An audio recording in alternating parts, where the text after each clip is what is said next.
Hello, and welcome to the If We Knew Then podcast. I'm Stephen Sachs. And I'm Lori Sachs. And today we're joined again by Paul and Kerry Daugherty. We interviewed Paul in episode 90 and discussed his book, An Uncomplicated Life, which is a beautiful memoir about raising his daughter, Jillian, and we wanted to share his story. Today, Paul is back with his wife, Kerry, and we're going to discuss IEPs and how they really got through the school and education system to allow their daughter and give her the opportunity to attend college in typical classes with her peers. For me as a parent, I want to know how they did that. And also, Jillian is about to celebrate her 7th wedding anniversary. And we are so thankful to Paul and Kerry for being candid, open, and honest about what the journey of dating and engagement, living together, and marriage, and how they supported their daughter in a manner really that how Kerry said it so wonderfully was, it's just parenting. So welcome, Paul and Kerry Daugherty. Hi, Kerry. Hi, Paul. Thanks for joining us today. Thank you. You're welcome. We had a great conversation with you, Paul. And Kerry, I know you joined in and we were happy as much as you did. But just talking about your family, the way you've done things and the way you do things in your book. I'm so glad you're back. How have you been? Very well, thanks. Our son's getting ready to get married, so we've been a little busy. Oh, well, planning a wedding is hard, and thanks for your time. Yeah, we should let you go. So our first interview, we talked primarily about your book, The Uncomplicated Life, which is about your daughter, Jillian. How's she doing? She's doing great. Yeah. She's doing great. She's working 3 days a week right now, and she's on a dance team that marches in parades, and she was just in a parade on Sunday in Northern Kentucky. So she's very busy with practice 2 days a week and parades coming up all summer. She's pretty booked. And about 2.5 weeks from her 7th wedding anniversary. Yeah. Oh, wow. Amazing. That's amazing. And we didn't get really to talk about that part of Jillian's life, and it is something that I want to discuss because I think it's, when we first have our kids, it's kind of on that list of nevers. Yeah. And so I want to talk about that. When we first discovered your book, I know we talked in our last episode about the way you raised your daughter, Jillian, and your story and her story really break so many of the stereotypes that were fed at the beginning of this journey. And it's something that I wish I had been given at the beginning of Liam's life, just because Jillian's life really does shatter all of those things that we're told. And the whole world is told, the society is told these misconceptions, and your book's good for everyone because it's a good read, period. It's a good, and it's hard to find a good book to read. And I'll say that with the prose and everything.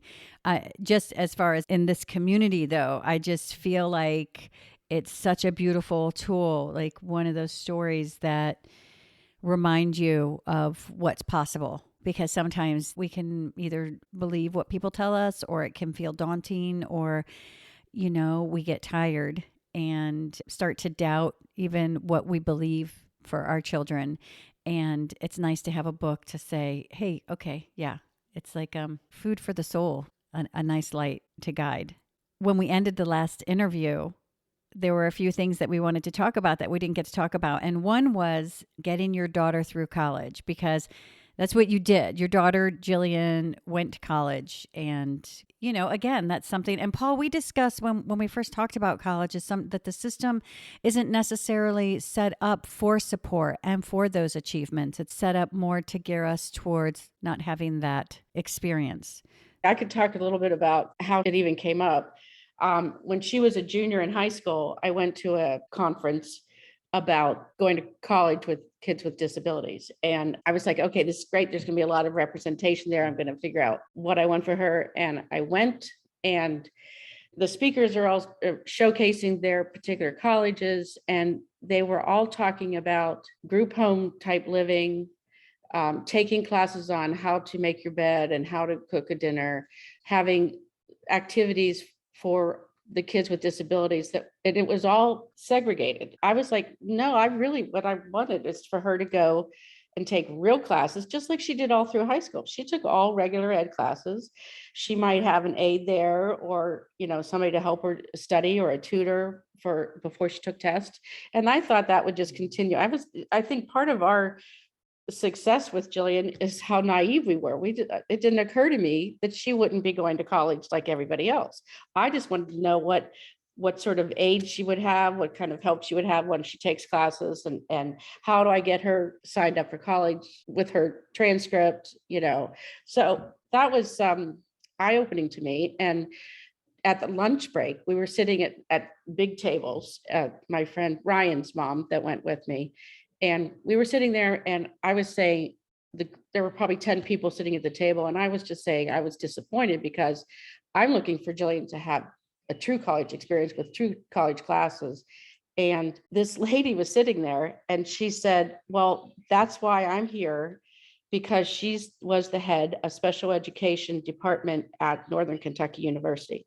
And she wanted to start a program where kids with disabilities would come and take regular classes. And she wanted to figure out how to get that to work and funded, and what all she would need. And I said, well, that's what I'm looking for. I'm not looking for anything they've offered me up there. Up on the stage was nothing I wanted.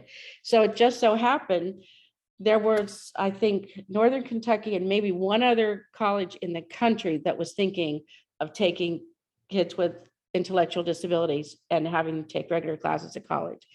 And she was there to just start it at Northern Kentucky. And she was going to start it the next year, which was great because Jillian's husband, Ryan, was graduating that year. He was a senior when Jillian was a junior. So he was in the first year of that program. So that's how we met Missy Jones, who was the head of special ed at Northern Kentucky, and got on board. And she's the one that said, this is what I dream of too. So she was just going to start it. So it was just by chance that we sat at the same table. I had never met her. It worked out great. It was happened to be a college that's 30 minutes away from us. So it was doable. Fate. It was fate. It was just lucky. I don't know much about the college system, but is there a special ed department at all colleges? Well, what I mean by special ed is students wanting to be special ed teachers. Oh, okay. Got She was it. a professor, and she was the head of that department. So she had her students studying to be special ed teachers with her program. Part of her class was they would go to classes with students if they wanted, or they would meet with them once or twice a week and study for exams. And then Jillian, we learned about getting note takers in class. There was always somebody in class who would volunteer to be her note taker, and she had carbon paper, and they would take notes and then pass them on to her, and then she could study off of those notes. So it was so fate. I mean, it was just so, just because I was naive enough to go to this conference thinking they're going to talk to me, they didn't speak to me, but Missy did. So it was just luck, blind luck. I think it's interesting that it's called naivete, that we think our children are going to be supported and have an equal experience. And that was really when I had Liam's first IEP and going into kindergarten. That was exactly how I felt they saw me, because they were just like, oh, that's really sweet, Mom. Exactly. Like, oh, you want him to be held to, this. You want him, like, so many times that I actually, right after the IEP, I was like, this is what I asked for. This is right. Because I was just like, it just felt like, oh, maybe I am doing the wrong thing. Yeah, they're making you feel overreaching. Yeah. Right. So there are no IEPs in college. No IEP. But are there supports and services? There is a sports and services, and basically they can also give you somebody to be a note taker if you can't find one. They're the ones who provide the paper for that and stuff. And they have special rooms where you can have privacy or extended time for taking tests. So they'll administer a lot of the exams for the different classes if they need to. So they had special services. It was more learning disability oriented than intellectual disability. So it was more like if you just need extended time, it wasn't really like you can use your notes and take this test. Not that kind of a thing, but the other stuff. But also getting back to when Jillian was in high school and around that same time, she's having her guidance counselor meetings about transition. We're talking about transition for her. And I said, I want her to go to college and take regular classes. That's what she does here. And they laughed. They're like, oh, well, I don't think that's available. I said, well, I think it is. And then I went to the conference and found out it wasn't. But then it was. Then it was. Yeah. So what you walked in on that first year of them doing this was the special ed program of people training to be special ed teachers or in the special ed department. Those students kind of running this program to assist other students that need help? They were actually getting credit for it. Okay. It was part of their curriculum. Got it. It became part of their curriculum to take a particular class with Missy Jones that involves being a mentor, being a tutor, that sort of thing. So it was part of their program to do this. Because part of the college programs I'm hearing about now, I'm thinking of the Clemson Life, and I think Texas A&M has one. I think there's half a dozen or so programs that it's separate from the rest of the school. I know that the kids are incorporated in I think that's what she was in the first school a offered, bit. Yeah, was like the segregation. yeah, that they're separate and they're taking different classes. And is that what you're talking about? Like, how to cook and stuff like that and take care of yourself? Right. Well, that's where I shouldn't use the word program, because that's what I think of when I think of program, is something segregated like that. So this wasn't a program.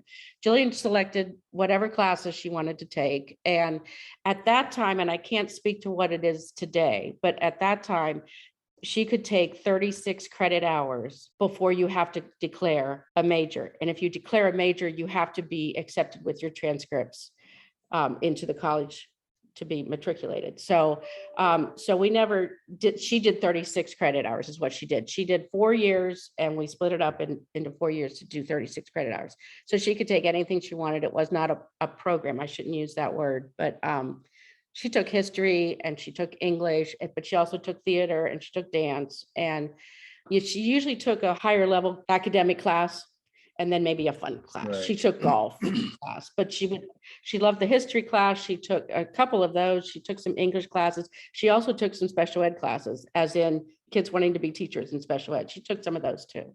So it was really a great experience. And it was, we didn't worry about the degree that she wasn't going to get, but the experience of 4 years of college is. Well, yeah, and we may have spoken about this last time, but I want to emphasize it because I do think it's important. I don't want parents watching this and thinking, oh, yeah, right. This is make-believe stuff. No kid with Down syndrome is going to ever get a college degree. Well, maybe not, and maybe so. I don't know that. Jillian did not get a degree per se, but what she got that was, to us, I think, was just as valuable was the experience of being an adult, coping, learning to deal. It's not an entirely unprotected area, a college campus, and this one is fairly small, but you're still on your own. And what you wrote about in the book is about getting lost. Getting lost. You can't be found until you're lost. And we, as weird as it sounds, don't call the feds on us or anything, but we didn't mind when Jillian got lost, because then she had to cope. She had to fend for herself. She had to problem solve. She had to ask questions. She had to figure out, well, nobody's here holding my hand and telling me how to do everything. I've got to do these things myself. And I thought that was hugely important. Not only that, with her time as a manager for the men's basketball team, she developed, not that she wasn't confident when she got there. Jillian's somewhat full of herself. Overconfident. But she developed a confidence in dealing with people and dealing with the guys on the team, with the coach, meeting expectations that she would not have had otherwise, had she not had the college experience. So I thought just kind of setting her free in that semi-controlled environment for 4 years was as valuable as anything she learned in a classroom. Mm-hmm. A lot of your story is working through the societal limits that are on the Down syndrome community. Like there are limits, and what's so great about your story is that going into it without, because they shouldn't be there, but then once you see those limits, you're able to just see and forge your path. Because there is, even just then when you said, well, don't call the feds because my daughter will get lost. It's like, I don't think about that for that's part of growing up. That's part of the experience. We don't think about that for Sophia, our typical. And there's such a different value put on everything. You're right. Like going into the college experience, students are allowed to find what it is they want to study. not everybody gets a degree, but there's just, we go into it, or society goes into it with this, well, they're never going to graduate.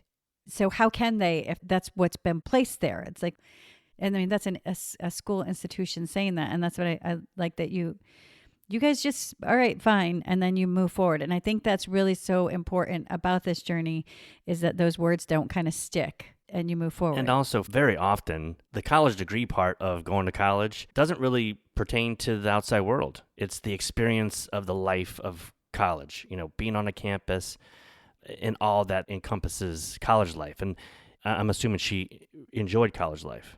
Loved it. Absolutely loved it. Yeah. It's like my friends said to me or I would say to my friends when I was in college, when I was trying to talk them into going to the party instead of studying. And of course, being a journalism major, there was no studying per se.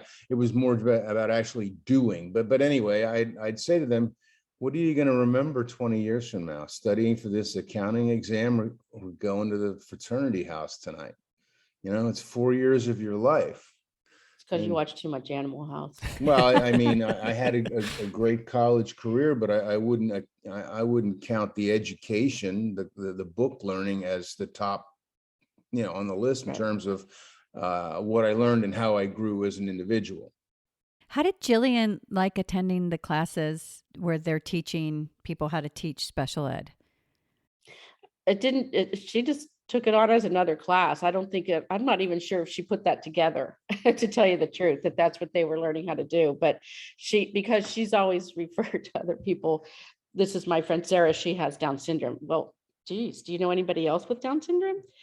Ryan. I mean, she'll be the last on the list. So she really thinks she's just like everybody else in that class, learning how she can help people with disabilities. That's really what it was for her. I wonder the effect that she had on the other students, because, they go in there with a perception. Yeah. And they go in there with, and I think, it's altruistic and whatever drives people to follow the path of a special ed teacher. I'm hopeful for the people who are learning now, because I feel like what's at the foundation is now more inclusive and maybe more of an actual perception of what disability is. I think with the whole inclusion thing that, because you see a lot of well, I shouldn't go on this, because I'm basically going to say that any of the resource teachers that we experience, I don't know what you experience in your IEPs, but they kind of... They would never expected that when they were going to college. They wouldn't have expected anything. And I think it's great that if someone is... First of all, you have Jillian in class with people who are learning, who may have just a different... Like, they think they know what they're trying to learn. And then I would imagine that getting into college and having someone in your class have Down syndrome, blowing probably a lot of the misperceptions, stereotypes out of the water. I hope so. I would imagine so, because that's the thing about inclusion, is that I think a lot of the misperceptions come from no perception. Right. Well, imagine these students going to, let's say, an elementary school and then using their degree to teach a special ed class, and to always remember they had a colleague with Down syndrome in their class in college. So they sit in your IEP and you say, I want my daughter to go to college. And they say, I had a girl in my class. It can happen. Why not? Right. And so I think, exactly. I don't know. I love that. I was just curious if she had any feeling about the way that they were teaching to teach. Does that make sense? Yes, it makes sense. But no, she didn't even, I don't think she connected that. She was learning how to help kids with disabilities. That's really what she saw that as. I think there's such an equality there that breaks so many presumptions. Like, of course, Jillian would need to train to help children with disabilities just as much as the next guy. I think that goes along a little bit with one of our mantras, which was see, don't look. And there's a huge difference between seeing someone and looking at them. Yeah. Those people who have taken the time over the years to see Jillian and not look at her have benefited from the experience. Those who are too lazy or just don't feel like it to actually see her, but instead just look at her, they probably don't get a whole lot out of the exchange. So what was your education experience and your IEPs? How did you keep her on this course? Because that was the struggle. I know Liam is graduating from elementary school on curriculum, and it was a fight, like just to keep him on curriculum and keep him Yeah, we're only in 5th grade. receiving an education. Like what did and you did it, years ago. What did you do? It was a challenge. And I can tell you, in our school district, one of the reasons it was a challenge is that you go into a building, say kindergarten, and you go through all those meetings, and this is what we want for her, this is what she'll need, and you've dealt with the principal there, and you've dealt with the counselors there, and you've dealt with the teachers there. Every 2 years they go to another school. So we start all over again with that administration, and that, because here they have all the 1st and 2nd graders in one building in the whole district. All the 3rd and 4th graders are in another building. So every 2 years until you get to middle school, intermediate and middle school, no, they were 2 years, and then high school was 4 years. So it was like starting over with each administration every other year. It's almost like we had to teach them again how to teach. That's what we kept thinking. We're teaching the teachers how to teach this, and the biggest thing we would say is it's the same thing I think about with the book that you wrote, that people talk about this being a book about raising somebody with a disability. It's a parenting book.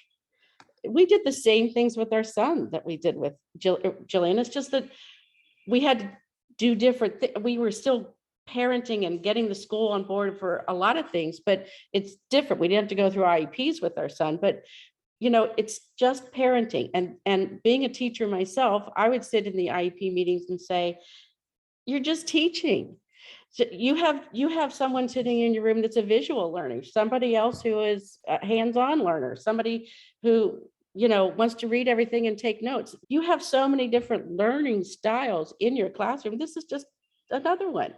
Don't look at it as any different as any other student. If you have a student who doesn't understand what's going on, how do you deal with that student? Do the same thing with Jillian. That's what I was always amazed. Like, I don't get it. Just teach like you teach. You know how to teach. What is it you're worried about? So, well, it was new and it was different, and it scared them a little bit. It intimidated them for sure. And I did my best to intimidate them at the meetings. So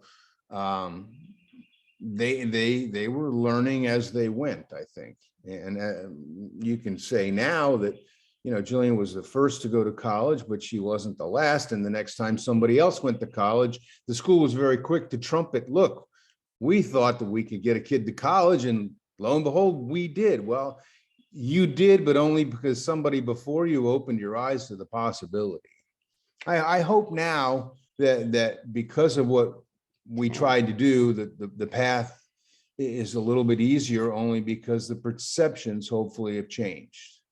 Well, that change is difficult. We see how to get to a change, but to expect other people to change is difficult for them. It takes effort, and it takes a different thinking. And it's hard to admit that you don't know what you're doing, or you could have done it better. Yeah, because we know that across the board, as we're learning and as we know better, we do better. We know all of that, and for some reason, there's such a I see it. I saw it at my IEPs at Liam's old school. There's such an ego there that, like, they don't want to admit they don't know what they're doing, but how could they know what they're doing when our children have not been included for very long? You're right. But I think the ego of feeling like you're telling us we don't know what we're doing. And it's like, yeah, but you don't. And we're figuring it out. And a lot of this change comes from within the community. Like you said, we do the work, and then it's frustrating because it's like, we did the work, but you get to tout it. But it's their ego. So if they tout it, then maybe that opens the door for people that come behind them, and then they have a different accountability.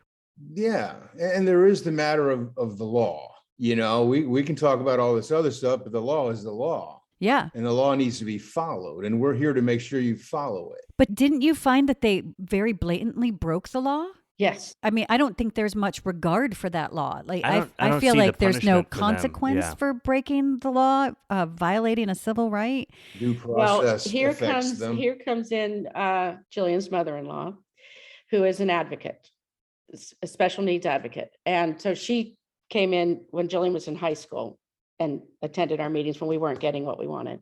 And she's very good at it. And so she knows the law inside and out. So we were able to get things done because we had to bring in somebody else. which is unfortunate.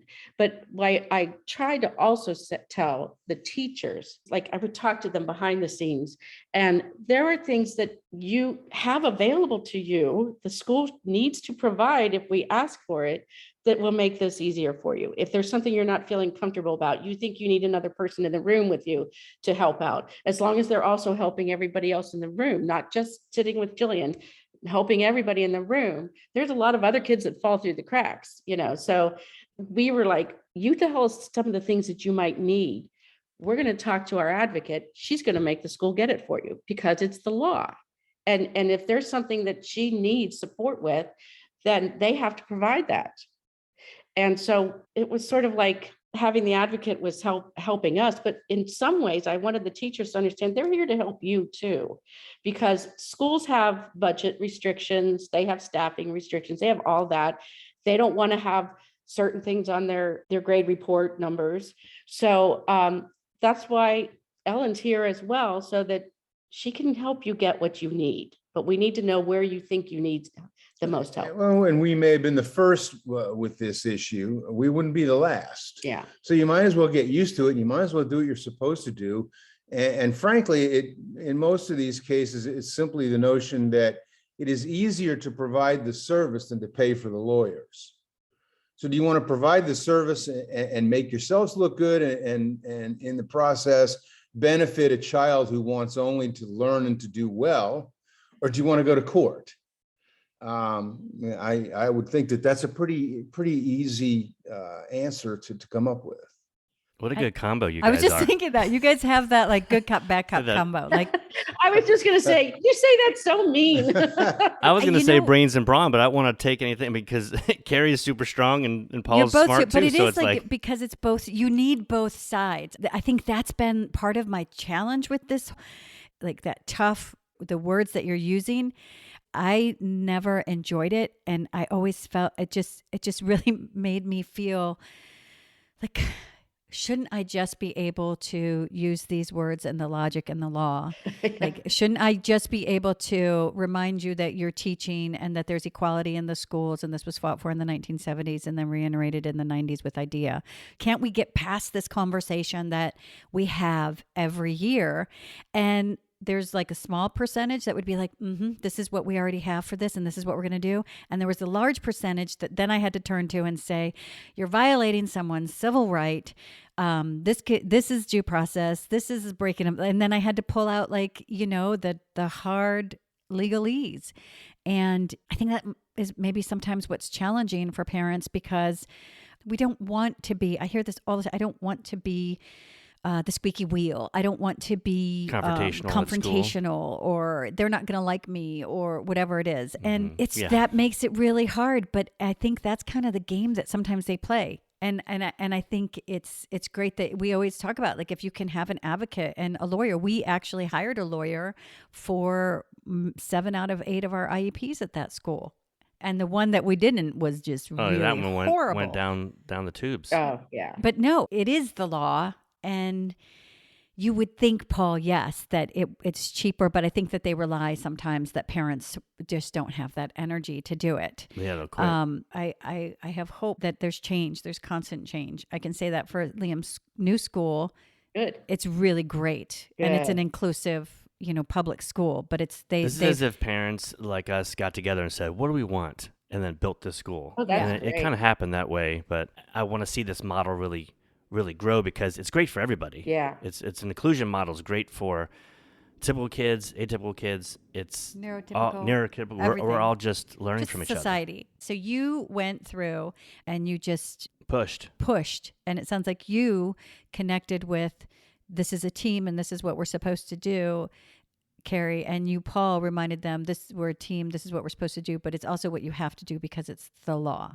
Mm-hmm. And that's something that, I hope parents just have the energy to do. And I hope it gets less and less confrontational as time goes on, because I would like to say that because we opened doors at her school, it was open for the ones behind us, but it wasn't. They had to fight some too. So it's sad that it hasn't progressed as quickly as we think it should, but I'm hoping that it's at least progressing somewhat. Middle school? You had the fight in middle school? Oh, they assigned her to the self-contained classroom. Hmm. Even And what after did all you that you do? How did. did Yeah. you, what did you do? Hello, she's in regular ed. That's what she's always been in. She's going to continue. And so, no, she will not be doing that. I mean, it's like, I don't know. I can't understand how. I'm like, don't you guys talk to each other? Did you get any of her records from the year before? Because she doesn't do this. She's in all regular ed classes, but no one with Down syndrome at that district had ever been in all regular ed classes through high school. So it was just like, once middle school came, they're like, okay, well, now they've probably had enough, and we'll just put her in the self-contained classroom. I'm like, no. So in fact, after she graduated and went to college, and then she worked as an aide in a special ed classroom at that district. So she went back and worked as an aide in one of those classrooms. So I'm like, this is where she can be there as a teacher's aide, but not as the student. So I self-contained classroom has its purpose and has its place for a lot of people. So I'm not saying there shouldn't be something like that. I don't really have an opinion on that. I just knew it wasn't for Jillian. She had proven that she can function and she can learn and she can do her work with the supports that are legally due her in a regular classroom. And that's where we wanted her to stay. So yeah, we had to do that fight again for middle school. And that was another due process? No, we only did one due process, and that was in high school. And that had to do with a reading program we wanted. So we had to file due process, and it never went to court. They gave us what we felt she needed. But what did you do? Like, because I'm hoping that there are listeners who have like programs that are more not so like, brick wall. That it sounds like the program that the schools that you were in at least were, they were open to change. Well, and I'm sure you guys are very up on what he's entitled to and what Jillian was entitled to. So by middle school, obviously we were quite educated on that. So we were just insistent and use the right terminology of what she's entitled to. So that helps. If you use the right terminology, I think they're a little more worried about you really will go through with going downtown. That helped us a little bit, but it was just being absolutely insistent. And the only time we felt it was a total brick wall was in high school. And that's when we brought Ellen in, who Jillian was already seeing her son. So that's how we met Ellen. So we released the Kraken. Yeah, believe me, Ellen, you want to have on your side. She is a formidable presence in those meetings. Oh yeah. Maybe we'll have to have her on the next time. Yeah. But what were your magic words? Entitled, interpreting the reading scores was a big one. Tell me about interpreting the reading scores. Like, what did you say about interpreting the reading scores? Reading scores were a big issue when we had to bring Ellen in. And that was, they were saying she hasn't lost, her numbers aren't going down. And to me, all those kinds of scores can be skewed whichever way you want to read them, how you want it to come out. So we knew how to say it, to say she is losing. I mean, we were proving she was losing time and skills in her reading. Oh, like regressing? Yes, regressing. Thank you. Couldn't think of the word. So anyway, so we had to prove that she was. They kept saying she wasn't because there's a rate that you can go down and it's not considered regressing. And we're like, yes, but from here to here at this test and this. So it was basically about reading the results of the test in our favor. They were reading it in their favor. That's testing scores are so skewed. Subjective. They really are. So anyway, that's what the reading part was about, that stuff. Then there were the modifications where she can have a modified test and she needs to have a study guide for that. We need to have that test given to us ahead of time so she can study from it. I mean, things that she was allowed to do, that she's even allowed to have her notes in class and take a test. Open book test for her. Everybody else couldn't do it, but she could, because those are modifications that she is entitled to and she's allowed to use. And she doesn't have to be moved to a different room to do that. She can stay right there with her class and sit there and take a test with her book open. And that's fine. If she can, to me, the research, if she can find a resource and figure out the answer from that, that's a skill that she needs to learn. So those kinds of things were, they kept referring to pulling her out and having her go to the resource room and study there or take her test there. And I'm like, no, this is the teacher, and this is the teacher who's modifying her test and modifying what she's doing. And I want that teacher to be the one instructing her. So it was that kind of stuff we fought for. The law says the services and supports they need to access their curriculum. That's what Right. we're entitled to, an idea, the services and supports. Right. I think a lot of parents assume that if they ask for these modifications or accommodations, that means their kid isn't in a typical classroom. That's for to get the class. that, I need to get out of the classroom, but that's actually for your kid going through into the classroom with their typical peers. Right. And then it came time for, what were the state tests, that PSATs and the others that they would give you in high school. They wanted her to have alternative assessment and not take the tests. And because I know the numbers show up on their school's record and they don't want those numbers. And we fought for that. And she took all the regular tests because you know what? She's part of your curriculum. And if you don't think you're teaching her up to standards to be able to take this test with acceptable numbers, that's on you, not on me. She's a student enrolled in your regular ed curriculum. So we made sure she took all those too. Do you think it helped you from your professional background as a teacher to approach the administration? Do you think it helped? Well, define that. I think on different levels it helped and it hurt. Maybe it would have helped if I didn't teach in that district. Oh. But I taught in that district. So I knew all these people professionally and personally and that we were going up against. So it was uncomfortable when she was at the high school and I was fighting teachers I see every day in the hallway. So, well, it helped you with the mechanics of the whole deal. Yeah. You understood how the whole thing worked. Education. It didn't do wonders for your future employment. No. And that's another fight we had to have, and we won as well. And Kerry, I had to do that. That was another due process, but that was about my job. The principal tried to fire her. I mean, that was in the book too. And the principal ended up apologizing. So. Yeah. Liam loves Star Wars, and I just don't see how you can't hear the story and completely define the dark side and the, like the good and the bad here. Like the resistance is against a family and a child that legally deserves this help, and someone that, like, aren't we compassionate? And I guess it's people disconnect from what they're doing, and the only way, I guess, was it James Baldwin who talked about, like, the only way society moves forward doing what they're doing is to disconnect from the harm that they're doing and the damage that they did. And I think maybe that's at the root of it. It's like, in order to behave like this, they have to disconnect from what they're actually doing. Right. But part of the biggest thing that people can take into their IEPs is Jillian's story and your story and what you did. And a lot of times what you get in an IEP is, well, this can't be done, or ha ha ha, oh, you really believe that for your child. And yeah, the proof is in the pudding. Here's another story of a parent who fought just the way that we're fighting, and their child did indeed attend college and take college level classes. Mm-hmm. And it's there. Right.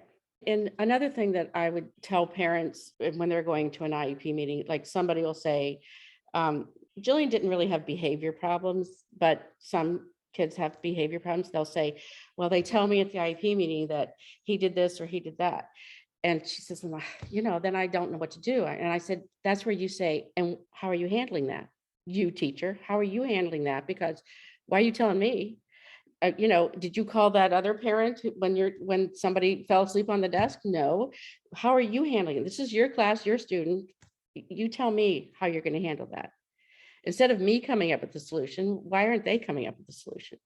I say, turn it back on them. That's their job.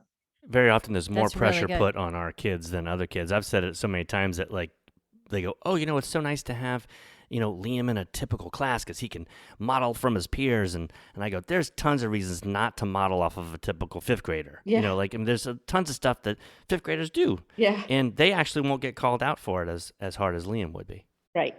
Okay, can we talk a little bit about, because you guys both came from two distinctive, different backgrounds, and you talk in your book about how those backgrounds influenced the way each of you parented Jillian. Well, from my standpoint, the most important thing I took from my growing up was the need for stability. the need to know that certain things were a given and should be a given for any kid, like knowing that your mom's going to be there in the afternoon when you get home, and that your mom's not only going to be there, but she's going to be upright and in good shape, not constantly moving. We moved a lot when I was a kid, and Kelly and Jillian lived in the same house from the time each was born, just about. Kelly was born in Dallas, but we moved to Cincinnati when he was, what, a year and a half. They only knew one house, and they only knew two parents, and they only knew two parents that cared a lot about them and that they could always depend on. I don't know how that affected how I helped to raise Jillian. I only know that I thought that all that stuff was very important, and we did our best to make sure that happened. I think our different lifestyles helped us more with Kelly than Jillian, because I grew up, as he calls it, Beaver Cleaverland, and I never did anything wrong. I mean, like, people would say, well, what happens if you don't get home by your curfew? I never not got home on my curfew. So I don't know. So when Kelly would do things wrong, I mean, he had his acting out times. Paul was able to handle that stuff because he acted out as a child. So I would tell Kelly, you're doing everything that I've already done. yeah, and it was all new to me, and I was like shocked. So it was, he helped me understand a lot of things being quite normal for a kid to do. So it's like, okay, that's good to know, because I never had that problem. But no, I really think our outlooks on life are slightly different because of that. I mean, you're, like I just said, I don't mean to be blunt about positive and negative, but I find it surprising when people don't do the right thing. And he doesn't. I can be a bit cynical. Well, in your book, it's a very beautiful chapter. And that's why I wanted to touch on it a little bit, because you come from two vastly different environments, but you were both perfectly equipped to raise your daughter. And both of the places, whether you come from Beaver Cleaver, everything is great, or whether you come from someplace that you're challenged or there's want or difficulty, there are gifts that you have as a parent, and there are things that helped you, like, Paul, bring the law down, stand up, because you know that this is what's right or wrong, and you know that people don't always do what's right.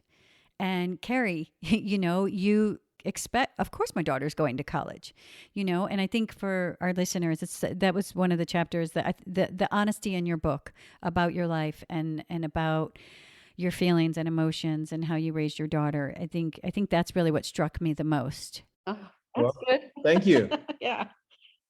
Let's discuss dating, engagement, marriage.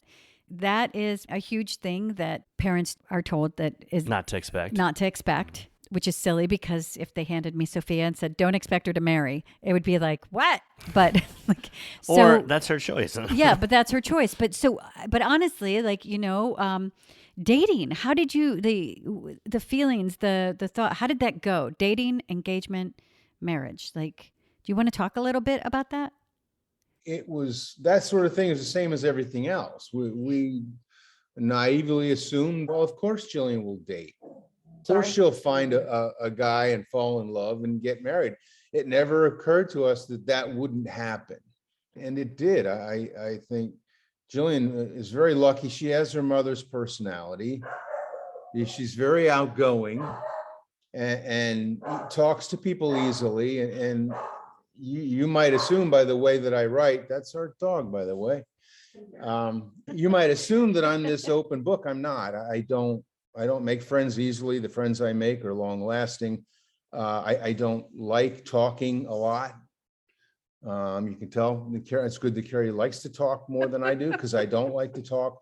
But Jillian is gregarious and always has been. So the notion that it would be hard for her to find someone or to meet someone it never occurred to us. And Ryan was the only guy she ever dated. So worrying about breaking up and all that other stuff was never a big issue. And like I said, we never thought that it wouldn't happen. Well, they met on a soccer team, Top Soccer, which is soccer team for kids with disabilities. And they were playing on the same team, and he asked her out to his homecoming dance. He was, what was he? He was a freshman in high school, Mhm. and she was in 8th grade. So that was their first date.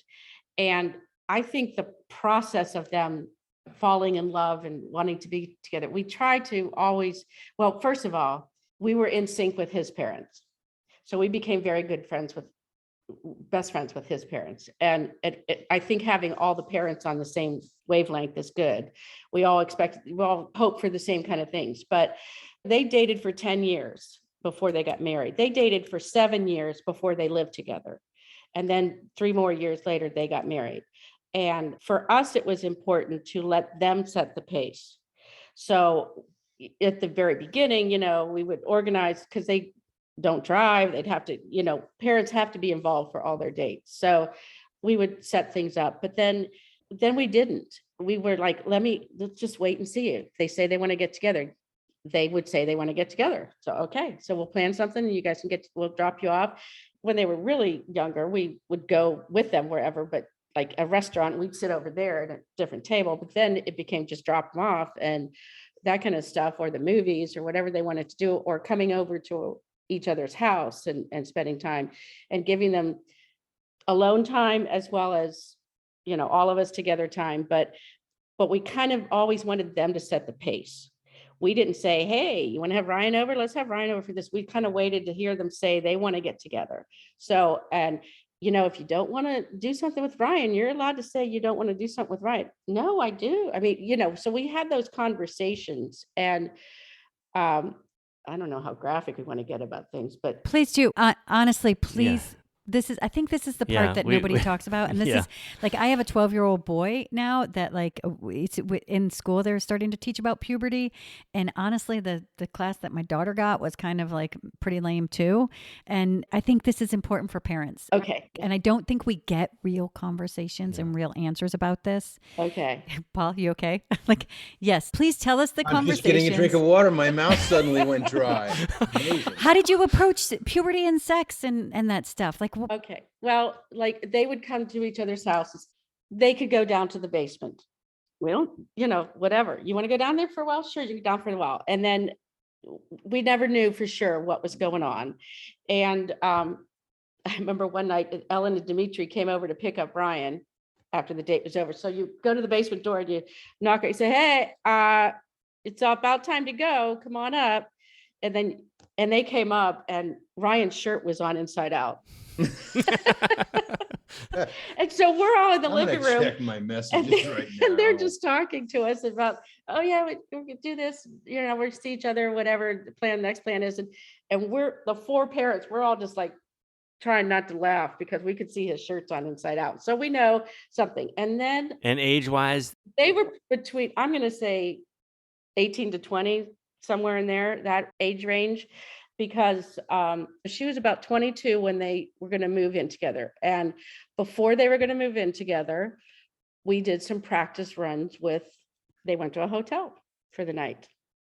We made it one that was very close, so we could go out in the middle of the night if we needed to, if anybody was upset with anything. And they went to the hotel and spent the night, had dinner, and picked them up the next day, took Ryan home, brought Jillian home, and sat her down and said, well, how is everything? Is there anything you want to talk about? Anything you want to ask me? Well, I do want to ask you one thing. Sure, you can ask me whatever you want. When can I do that again? That's awesome. So we wanted them to try that out a little while, and then we let them move in together. Yeah. Did you have a sex talk before the hotel? Just about making sure that they're comfortable together. And I know Ellen and Dimitri talked to Ryan about respecting people, and you're just going to be together. You don't have to do anything, but make sure that if you're not liking something, you just say, I don't want to do that. I don't like that, whatever. Mm-hmm. But then we really got into it when they were living together, and then they were going to get married. So 3 years of living together, then they were going to get married. For the full year before they got married, they did go to counseling once a week. And it's like a Dr. Ruth kind of sex counselor. and talking about relationships. And I mean, she got into exactly what you're doing, what makes you uncomfortable, whatever. Mm-hmm. So Jillian was on birth control, and they had counseling, and it was unusual. They lived together, but Dimitri had to bring Ryan from one location from his work. I had to bring Jillian from her work. So we would meet there, and Dimitri and I would sit out in the lobby, and sometimes she would bring us in if Jillian and Ryan said, yes, tell my parents what we just talked about. And so she would tell us what they talked about and anything they wanted us to have conversations with them about for the next week before they would come back. That's brilliant. To be honest, I mean, 5 minutes ago, I wouldn't even known where to think to go. And now at least between the hotel scenario and living together and then a sex relationship counselor, all things that anybody could use to just have healthy relationships. Have a healthy relationship. Like I said, parenting is parenting. Yeah, I think it's just that like the world maybe doesn't see that equality there and that need there. It's just like you always get comments about people think that there's this inability, there's a non-equality.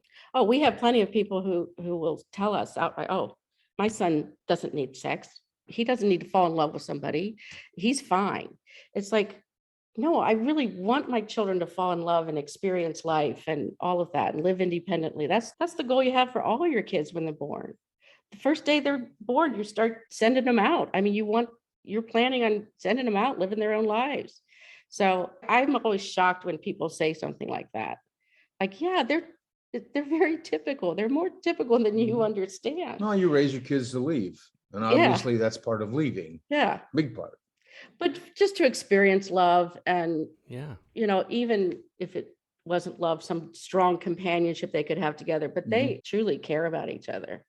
I mean, when I saw Ryan holding Jillian's hair back when she's throwing up in the toilet, I'm like, this guy's a keeper. We want him. Yeah. Well, I think it's that your eyes of equality are really what come through in the book and allowed Jillian to have the path that she had. And even just in that, like, I think you're right. This is a parenting book. And I said it before, I think it's just a beautiful book for anybody to read, and finding good prose is really sometimes hard to find. That's nice. Yeah. I thank you for for your honesty, because those are the conversations that are just, it's hard. I want to know how to talk to my son. I want to support him the same way we want to support him in school. We want to give them the supports to access life. We want to give them the supports to reach their potential in all areas. And you're going to have ideas of what to do as a parent, but to collaborate helps. To see a model ahead of you do it. It's just some kind of, like you talked about, the path that might be worn a little more because you went through it, and maybe a little clearer for people behind you. Yeah, your story is a story of breaking the rules and making a change. And it's really beautiful because it's a true story. And it's a story that we can use as a touchstone. It's a nice story to give to, family members when your child is born who may have those blinders on.